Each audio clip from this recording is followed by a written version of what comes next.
Okay, let's go to 2 Samuel 11.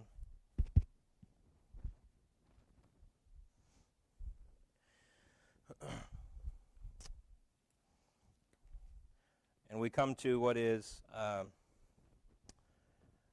one of the most notorious stories of the Old Testament, that being the sin of David and Bathsheba. There's a lot to get to this morning, but I think we have plenty of time to get through it all. But let's go ahead and read through this chapter, 2 Samuel chapter 11.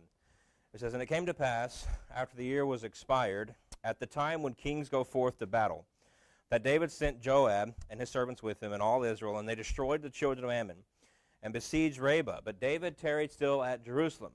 And it came to pass in an eventide that David arose from off his bed, and he walked upon the roof of the king's house. And from the roof he saw a woman washing herself, and the woman was very beautiful to look upon. And David sent and inquired after the woman, and one said, Is not this Bathsheba, the daughter of Eliam, the wife of Uriah the Hittite?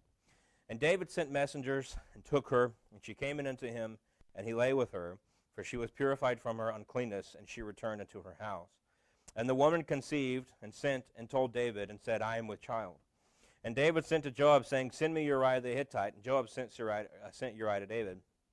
And when Uriah was come unto him, David demanded of him how Joab did, and how the people did, and how the war prospered. And David said, Go down now to thy house, and wash thy feet. And Uriah departed out of the king's house, and there followed him a mess of meat from the king. But Uriah slept at the door of the king's house with the servants of the Lord, and went not down to his house. And when they had told David, saying, Uriah went not down to his house, David said to Uriah, Camest thou not from thy journey? Why then dost thou not go down to thy house? And Uriah said unto David, The ark and Israel and Judah abide in tents, and my lord Joab and the servants of my lord are encamped in the open fields. Shall I then go into mine house to eat and drink and to lie with my wife? As thou livest, and as thy soul liveth, I will not do this thing. And David said to Uriah, Tarry here today also and tomorrow, and I will let thee depart. And so Uriah abode in Jerusalem that day and the morrow. And when David had called him, he did eat and drink before him, and he made him drunk. And at even he went out to lie on his bed with the servants of the Lord, but went not down to his house. And it came to pass in the morning that David wrote a letter to Joab, and sent it by the hand of Uriah. And he wrote in the letter, saying, Set Uriah in the forefront of the hottest battle, and retire ye from him, that he may be smitten and die. And it came to pass, when Joab observed the city, that he assigned Uriah unto a place where he knew that valiant men were. And the men of the city went out and fought with Joab, and there fell some of the people of the servants of David, and Uriah the Hittite died also. And then Joab sent and told David all the things concerning the war, and charged the messenger, saying, When thou hast made an end of telling the matters of the king, and if so be that the king's wrath arise, and he say unto thee, Wherefore approached ye so nigh to the city when ye did fight? Know ye not that they would shoot from the wall? Who smote Abimelech, the son of Jerubbesheth? Did not a woman cast a piece of millstone upon him from the wall, that he died in Thebez? Why went ye nigh unto the wall? And then say thou, Thy servant Uriah the Hittite is dead also. And so the messenger went and came, and he showed David all that Joab had sent him for. And the messenger said unto David, Surely the men prevailed against us, and came out unto us into the field, and we were upon them even unto the entering of the gate. And the shooter shot down off the wall from thy servants, and some of the king's servants be dead. And thy servant Uriah the Hittite is dead also. And then David said unto the messenger, Thus shalt thou say unto Joab, Let not this thing displease thee, for the sword devoureth one as well as another. Make the battle more strong against the city, and overthrow it, and encourage thou him. And when the wife of Uriah heard that Uriah her husband was dead, she mourned for her husband. And when the morning was past, David sent and fetched her to his house, and she became his wife, and bare him a son. But the thing that David had done displeased the Lord. Okay, so we have a lot to get through, like I said. The setting here is what we discussed in the last chapter. And we talked about how chapter 10 is really kind of the setup for chapter 11. And so chapter 10 discusses the wars with the Ammonites, and that is the beginning of chapter 11. And it came to pass after the year was expired at the time when kings go forth to battle. And so they're still fighting with the Ammonites. Remember chapter 10? They defeated them, but they didn't conquer them. There were still Ammonites who survived, and they fled to their cities. And so there were still people to fight against, and that's what's happening here in chapter 11. And so the war with the Ammonites continued, and David here, he sends out Joab to fight, but the issue is he tarried still at Jerusalem. Now, we might not think that's such a big thing. In chapter 10, David didn't fight in all the battles. There were some battles he sent Joab at, some battles that he went, and he partook. However, the author is giving us a clue here. And so in in verse 1, it says that it was the time of year, it says, when kings go forth to battle. This was the time of year, not when armies meet. This was the time when kings lead their armies. David as king was not leading his army. David as king sent his army, and he tarried at Jerusalem. And so because of that decision to send, and we don't know why. Again, and I'll get into this more in just a moment. I don't think David had any inclination of what was about to take place. I don't think this was a plan of his. I don't think he sent Joab so that he could stay behind and do this with Bathsheba. I don't think any of that. And so as far as we know, there's nothing in the mind of David that's saying, I'm going to send them off to war so that I can do this sin. But for whatever reason, he was tired. He's fought so many battles. He just thought this was a simple one. Joab can handle it. We don't know what it was, but for some reason, he sends Joab. He stays home. And that simple decision him so much. And we're going to see in the coming, the rest of 2 Samuel really, how much it eventually cost him. But nevertheless, he sends Joab, he tarries still. And what follows then is a story full of gross irony and the lowest point of David's life. And so, as Joab and his army are off fighting, it says that David arose from his bed and he walked upon the roof of the king's house. And so we don't know, again, we're not given all the details here. In verse 2, David arose off his bed. Maybe it's the middle of the night. Maybe he couldn't sleep, and we don't know. For whatever reason, David gets up, and he goes and he starts walking on his roof. And as he's walking on his roof, he sees there Bathsheba, and it says that she's washing herself. Now, verse 4 tells us that she was purified from her uncleanness. And so this was not just a simple bath. This was just a ceremonial cleansing. Okay, and so she had her time of the month, and because of that, the law prescribed the women to wash themselves ceremonially afterwards, so that they could be clean. That's what this is. She's cleansing herself to be ceremonial clean, and so we don't know if this was. And I'm trying to, this is a difficult story. We don't know if she was completely nude in this bath, or if she's just cleansing herself with rags. We don't know the details, the particulars. She's cleansing herself. David sees her. He sees that she's particularly beautiful. And we get this from the end of verse 2. The woman was very beautiful. And that word is very, very strong in the Hebrew. It's not used that many times. And it's only used of women who were outlandishly beautiful. Not just better than the average, but just outlandishly beautiful. And so he looks down at Bathsheba, he sees her, and obviously he spots just how wonderfully beautiful this woman was, and he is immediately overcome with lust. Now, as far as we know, and like I mentioned a while ago, and I believe this wholeheartedly, I don't think David had any idea when he got up on that roof that that's what he was going to see.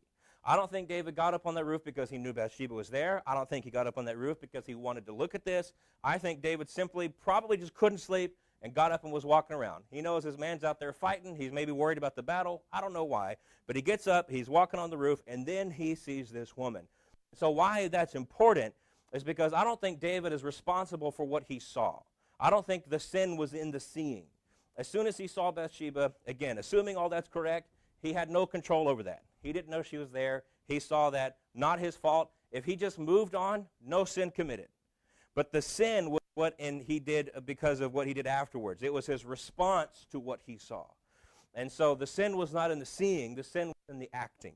And now, I just want to I didn't put any of this in the lesson, but I just want to take just a second because this is a discussion that comes up all the time. A topic of discussion with regards to David and Bathsheba was this a rape? Did David rape Bathsheba? This comes up, it seems like every year I hear people talking about this particular fact, and it's become even more so into the topic of conversation, ever since the Me Too movement and all things, people are maybe a little bit more sensitive to this. And so this comes up all the time, and they'll say that, well, David raped Bathsheba. I don't think that's what's at play here. First of all, I don't think it meets the biblical parameters for a rape. Second of all, Old Testament specifically gives a law that if a woman is being raped, she must cry out. She must call out. Again, we have nothing in the text that would suggest that Bathsheba did this. There are some who say that Bathsheba was up there bathing on purpose. I don't think that's the case either. I think just as much as David didn't know she was going to be there, I don't think she knew David was going to be there. And so I don't think either one was doing this for any nefarious reason, but I don't think it meets the parameters of a rape. Now, that doesn't mean that, I'm not trying to lessen the sin of David, but I don't think we need to take it to where it doesn't belong. It's bad enough on its own. I don't think we need to heap upon it labels that don't fit. But every year, this particular conversation comes into play. And so the question is David more responsible? Is Bathsheba more responsible? And at the end of the day, we have to go with what the text says. The text doesn't rape, but the text also never places any of this sin on Bathsheba. And so we have to say the sin was squarely on the shoulders of David, but I don't think it rises to the level of rape. Adultery, absolutely. Obviously, it's adultery. But I don't think it rises to the level of a rape. And so, like I said, I didn't put any of that in there, but just this conversation comes up all the time. And so I just wanted to at least discuss it. And so, verse 3, David, I think as soon as he saw her, David seems to know already what he was planning on doing. Verse 3, there's a very brief inquiry about who this is. David sent and inquired after the woman. And somebody said, and look at how the chapter 11 consistently refers to her. And so they said, is not this Bathsheba, the daughter of Eliam, the wife of Uriah? Right? It doesn't just say, oh, that's Bathsheba, or that's Bathsheba, Eliam's daughter. No, it's specifically, that's Bathsheba, Uriah's wife. It's not just any woman. This is somebody's wife. And so it's not as if David doesn't know. He has all the information he needed. First of all, as soon as the thought came into his head, it should have been squashed immediately because he's already married. Second of all, he has the information that this is somebody's wife. This never should have gone forward. And so verse 3, I don't think about David contemplating whether or not he was going to do this. I think he just wanted the information of who this is so I can do this. In verse 4, the deed is done. And so the king, now remember, the author of Samuel is consistently setting up contrast, and I brought this up last week, that David is being contrasted with himself. And so in chapters 9 and 10, David is kind, he is caring, he is acting out in ways that is within his nature that we have seen consistently over the course of his life, over the course of now several chapters of 1st and 2nd Samuel. And so in chapter 9, he kindly brings Mephibosheth in, the son of a political enemy, a friend, but a political enemy, being that Mephibosheth had at least some kind of claim to the throne of Saul. And yet he brings him in and kindly lets him sit at his table as if he were his own son. In chapter 10, a foreign king dies, and the text says that David reaches out. He says, as your father showed kindness to me, I will show kindness to you. And so he's kind with the political enemy, he's kind with the foreign king, and yet here with this woman who, as king, his job is to protect her. He shows no kindness. And then he shows absolutely nothing but harsh cruelty for her husband. Not only somebody else he should be protected, but somebody who's actively fighting for him at this very moment. And so the contrast is stark, and it's supposed to be. And so the king is no longer acting out of kindness, but one of lust. And he sins, and he takes, and he lays. Look at the verbs in verse 4. David sent messengers, and he took her. She came unto him, and he lay with her. Again, the deed has been done, and at the end of verse 4, it says she returned into her home. David is completely using this woman. He takes her, he sins unto her, she takes her, he brings her in, he lays with her, and then he just sends her home. I'm done. Verse 5, it says, and the woman conceived and said and told David and said, I am with child. And so Walter Brueggemann, he said, the action is so stark. There is nothing but action. There is no conversation. There is no hint of caring, of affection, of love, only lust. David does not call her by name, does not even speak to her. At the end of the encounter, she is only the woman. Right? And so this is, the language here is purposeful. Again, verse 4, there's not even a word between David and Bathsheba. He sends messengers. The messengers brings her. He lays with her, sends her home. And in verse 5, the woman, not even Bathsheba conceived, the woman conceived. Right? And so all of this is done in a literary means to show us at this point that what she meant to David. And what she meant to David was nothing more than a beautiful woman to have a sexual encounter with. That was it. That was all she meant to David.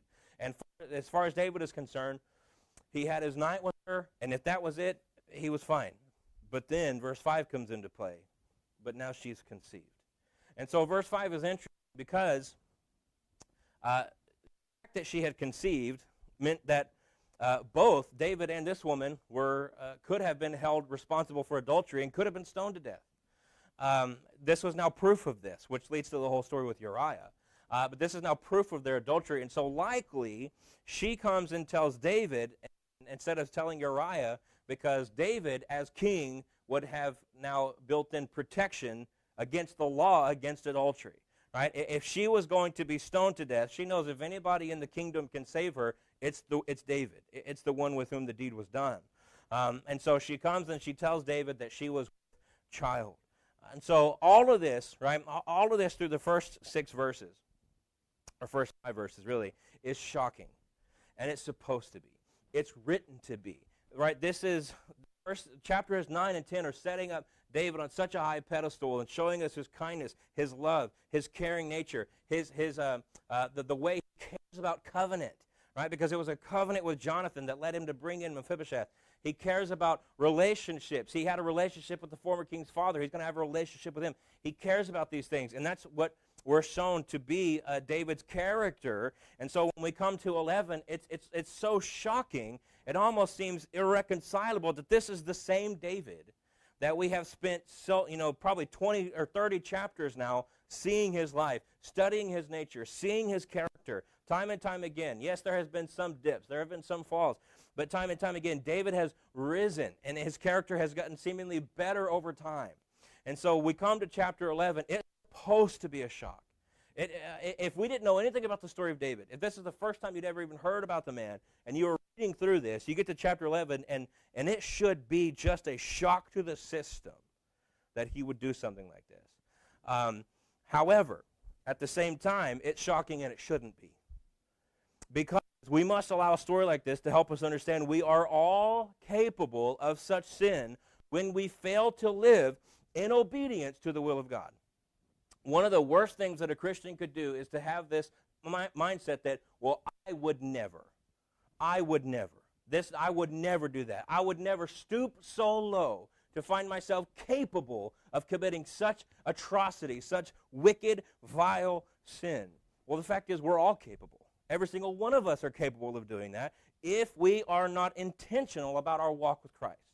Right? And the only way that we become incapable of such a thing is because we have grown and been sanctified and are being matured by Christ. But whenever we start living by our own thoughts, by our own will, and we give no care to the things of God, absolutely every single one of us are capable of such a thing. And so the story then becomes shocking, and at the same time it's not. It's not when you understand the sinful nature of man. And as I was reading through this, somebody mentioned this song, and it just fits so perfectly. Come thou fount of every blessing says it so well. During the song it says, prone to wonder, Lord, I feel it, prone to leave the God I love. It's not just that it can happen, it's that we're prone to it. Right? This is something that not only can happen, but will happen if we're not doing the things that we're supposed to do.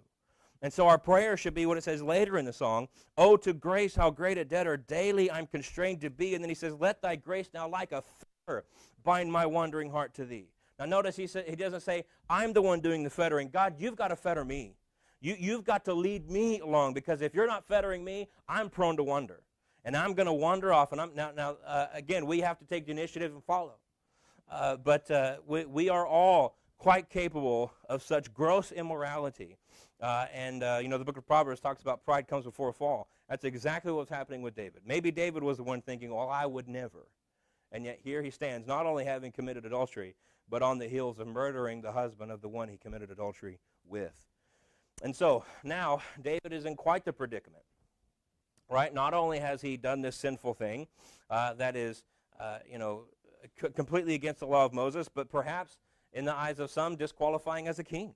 Right? David doesn't know. And so this is all, the monarchy is still also new. Right? They're only a few decades into being a monarchy. They're only a few decades into even having a king. And so David, he doesn't know what's going to happen. And so he begins to spiral. And so, he's told that she's with child. And so verse 6, it says, and David Joab saying, send me Uriah the Hittite. And so immediately David is just thinking, well, I've got to just make it so that I have plausible deniability. Right? Even if anybody were to find out, I have to make it so that I can say, well, no, no, no, that's not my child. That's Uriah's child. And so he has Uriah sent from the battlefield. And so he asks Uriah when Uriah gets there, how are things going? How's Joab? How's the battle going? And then he tells him, he says in verse 8, go down to thy house and wash thy feet. Now, that's an odd phrase, but there's several different passages of Scripture that we can draw upon to show that that feet sometimes in the Scripture have connotations, okay? So this is probably some kind of a euphemistic way for David to tell Uriah, go lie with your wife. And Uriah understood it. He understood it perfectly. We'll see that in his response in verse 11. But there was no question in the mind of Uriah what David was telling him. David wanted him to go home and to be with his wife. However, he disobeys. He doesn't even go to his house. The text tells us that he goes and he sleeps at the door of the king's house all the night with the servants of the king. And so David, he's angry about this, and he's not angry because he's been disobeyed. He's angry because his plan didn't work. And so David asks Uriah about this, and Uriah gives such an amazing response in verse 11. Uriah says, the ark and Israel and Judah abide in tents, and my lord Joab and the servants of my lord are encamped in the open fields. Shall I then go into mine house to eat and to drink and to lie with my wife? As thou livest and as thy soul liveth, I will not do this thing. And so Uriah is asked about this, and Uriah basically says, how could I possibly go do that? How could I possibly go enjoy my life, enjoy my wife, enjoy the fruits of all this? How could I possibly go do that knowing that my brothers of war are out there in tents about to face the battle? How can I sit there and go enjoy myself knowing that I might lose my brothers? And I just can't do this. He says, as thy livest, as thy soul liveth, I will not do this. And so interestingly, this Hittite, and every time Uriah is mentioned, he's Uriah the Hittite. Interestingly enough, this Hittite shows a greater fidelity to the law and the men of David's army than David does. Right? And this is one of those gross ironies I was mentioning earlier, that this Hittite, this foreigner, not even an Israelite, but one who maybe has proselytized in, but this Hittite shows a greater fidelity to Israel than its own king. I want to quote Baldwin here. Astonishingly, this Hittite mentions the covenant symbol before everything else. Notice the first thing he says in verse 11 is the ark. He mentions the covenant symbol before everything else that has influenced his behavior. He is aware also of his solidarity with the fighting men at the front, over whom he will not steal an advantage.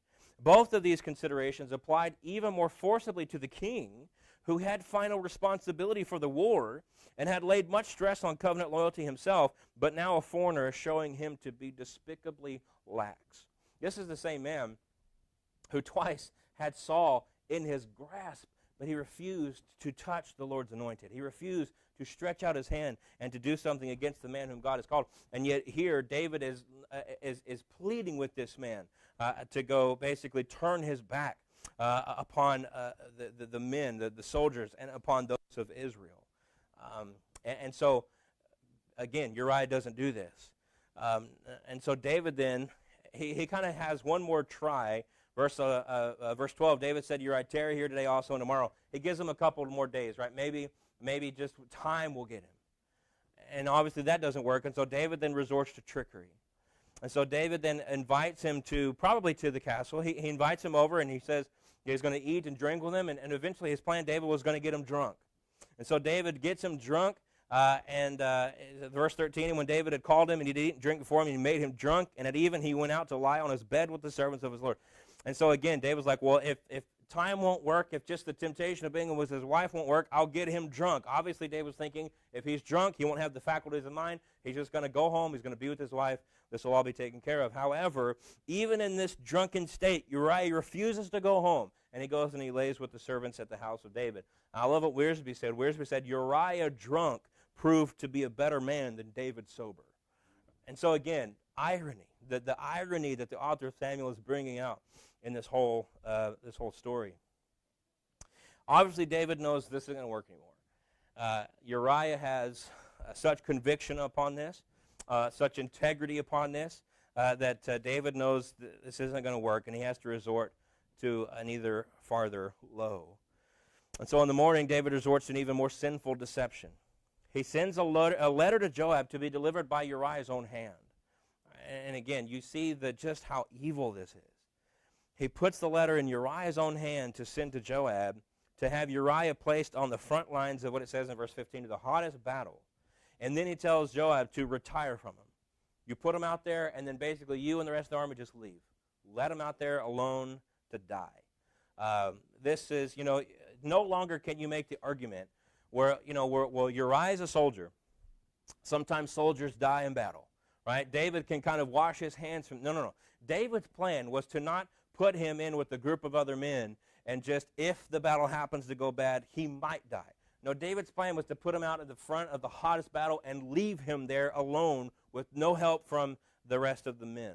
This was murder. There's no other time or title for it. And so he sends Uriah with this letter. And interesting enough, Joab doesn't do that. And so it seems as if even if Joab was saying, this is too cruel. Now remember, this is one of Joab's soldiers. Joab had probably a closer relationship with this man than David did. And so Joab refuses to do it in that way. I'm not just going to leave one of my men high and dry. And so what he does then is he does place Uriah at the forefront of the hottest battle, but instead of just leaving him, he kind of leads his entire camp or group of men into what is kind of a dangerous situation with regards to warfare. And so that's what he does, and Uriah does ultimately die, but not just Uriah, a few other. It says some of the people of the servants of David. And so it's not just Uriah that dies, but a couple of other soldiers die, and ultimately David is responsible for the death of all these men because they wouldn't have been in this situation if not for the commands of David. Now, Joab here, now, like I said, he fights in a way that is dangerous. He took unnecessary risks in battle to fulfill the commands of the king, but he took unnecessary risks in battle that he knows David's not going to like this. And so he sends a messenger back to just give word of how everything's going, and he basically tells the messenger, listen, when you get to this part, David's not going to like this. And David's going to go on this spiel how you shouldn't have gotten that close to the wall because they have archers. Don't you remember what happened with Absalom and the woman dropped the millstone on his neck? That can't happen if you're not that close to the city walls. You won't be getting shot with arrows if you're not that close. You shouldn't have been this close to the gate. You should have been out there and letting them come to you and fighting them out there on the battlefield. It's irresponsible. It's dangerous. And so Joab knows David's going to go off on you about this. And when he does, all you need to say is, oh, by the way, Uriah is dead. And he basically says he'll know at that point why this was done. And so the messenger comes. Now, we don't see that the messenger even gives David time to be mad. He tells him what happened and then just says, and thy servant Uriah the Hittite is dead. And look at David's response, verse 25. David says, thus shalt thou say unto Joab, let not this thing displease thee. The sword devoureth one as well as another. Make thy battle more strong against the city, and overthrow it, and encourage thou him. And so David's response is essentially this: Joab, don't let this bother you. It's interesting to me that David knows this is going to bother Joab. Joab is a hard man. We've already seen that with Joab. We're going to see more of that with Joab later on. Joab is not an easy man to offend. We can't even begin to imagine the horrors that this man has seen on the battlefield. We can't even probably begin to imagine the horrors that have happened by his own hands to other men on the battlefield. I would imagine this man has seen things that he couldn't even begin to dream about, and yet David knows this will bother him. This is going to affect him in some way. And so David says, don't let this bother you. Don't let this displease you. And he says you need to encourage him, give him strength. And why? Ultimately, why? Because David still wants the battle to be won, right? You need to strengthen your army, and you need to do this the right way. And so David just ultimately, it's as if his mind is just completely off of Uriah. Uriah's dead, matter settled, we can move on, we can win the war, I can keep being king, things are going to be great, nobody's going to know. And so this seems to, and I think in David's mind, he thought now the matter's over, the matter's solved. And so not once does it seem as if not once does David stop and think about the sinfulness and the cruelty of his actions. I mean, again, imagine the things that he has done at this particular point. He just had a man murdered. He's committed adultery with this man's wife, had him murdered, and just does not even care. All he cares about is the fact that his captain is capable of finishing the battle. That's all he cares about. David said, the man after God's own heart takes the sword after God's own people. Here is no theoretical descendant of David committing iniquity, but the covenant king himself, ruling with oppression and heartlessness. Here is the one who puts Mephibosheth at his table and Uriah in the grave. Again, I say, when you read you get through chapter 11, it should almost leave you with this thought: is could this even be the same David? And it just, again, it's there purposefully, because it shows you the depths to which all of us are capable of falling.